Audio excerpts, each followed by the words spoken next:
Hello friends, আসসালামু আলাইকুম। আজকের রেসিপিতে স্বাগতম জানাচ্ছি। আজকে লাউ ডাল রান্না করব, নতুন রাঁধুনিদের অবশ্যই কাজে আসবে।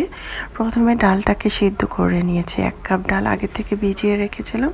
হলুদ, লবণ, ধনিয়া, জিরা দিয়ে আমি ডালটা সিদ্ধ করে নিয়েছি। তারপর ডালটা যখন 80% সিদ্ধ হয়ে যাবে তখন দিয়ে দিচ্ছি লাউটাকে আগে থেকে ধুয়ে পরিষ্কার করে কেটে নিয়েছি ছোট ছোট করে। এখন লাউটাকে দিয়ে এখানে আমি একটি তেজপাতা দিয়েছি আর রসুন বাটা এখানে দিয়েছি। আপনারা চাইলে আদা বাটাও অ্যাড করতে পারেন। কাঁচামরিচ 4-5টার মতো দিব, মাঝখান থেকে কেটে দিতে পারেন অথবা আস্ত দিতে পারেন। দিয়ে তারপর আমি আবারও ঢাকনা দিয়ে ঢেকে রাখবো। পরিমাণ মতো লবণ আবারও দিয়ে দিলাম, কারণ ডাল সিদ্ধ করার সময় আমি অল্প লবণ দিয়েছিলাম। এখন লবণটা দিয়ে মরিচ দিয়ে তারপরে ঢাকনা দিয়ে ঢেকে প্রায় 2 থেকে 3 মিনিট রাখবো। 3 মিনিটের বেশি রাখবো না, অনেক সময় দেখবেন যে লাউটা বেশি গলে যেতে পারে, তাই বেশি ঢাকনা দিয়ে ঢাকা যাবে না। তারপরে ঢাকার পরে ঢাকনাটাকে উঠিয়ে নিয়েছি। দেখতে পাচ্ছেন কতটা অসাধারণভাবে ডালটা সিদ্ধ হয়েছে।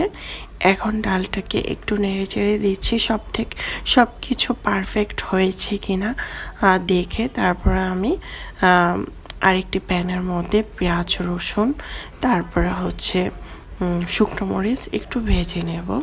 যখন লাল হয়ে আসবে তখন আমি এর মধ্যে দিয়ে দেব। আর এখানে দিয়ে দিচ্ছি ধনেপাতা কুচি। আমি একটু বেশি ধনেপাতা কুচি দিয়েছি, আপনারা চাইলে আর একটু কম দিতে পারেন। তবে যেহেতু শীতকালীন লাউ প্রচুর পরিমাণ ধনেপাতা পাওয়া যাচ্ছে, একটু বেশি পরিমাণ দিলে খেতে কিন্তু অনেক বেশি মজা হয়।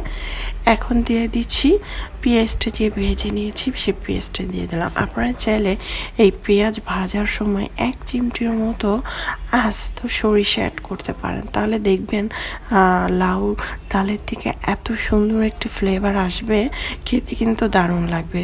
যাই হোক, আলহামদুলিল্লাহ অনেক মজা হয়েছিল। এই লাউটা ছিল আমার খালামণির দেওয়া। অসংখ্য ধন্যবাদ আমার খালামণিকে।